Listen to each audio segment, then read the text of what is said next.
Begin with Japanese Prime Minister Shinzo Abe's big announcement this evening. Japan may lift some sanctions on North Korea and even consider humanitarian aid after the regime agreed to reopen a probe on missing Japanese citizens in Pyongyang. Prime Minister Abe even called the move a potential breakthrough in strained relations between the two countries. Shin Se-min has our top story.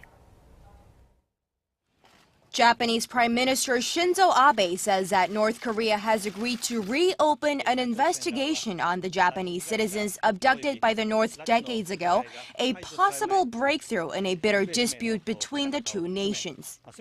In a brief statement to reporters Thursday evening, Abe announced that the agreement is just a first step towards resolving the abduction case.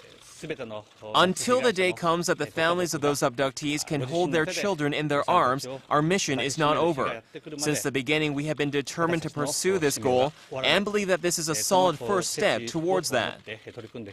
Soon after, North Korea's state news agency, the KCNA, reported the two countries came to terms in lifting some sanctions on Pyongyang once the probe is launched.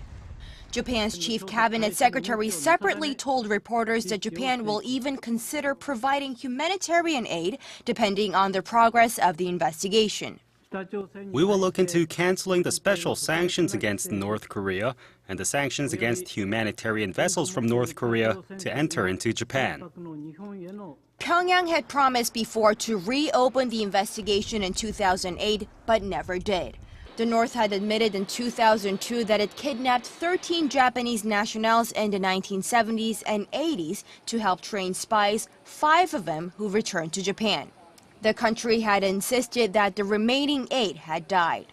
Tokyo, however, claims that at least 17 people were kidnapped and has demanded for those still being held to be released. Shin Se-min, Arirang News.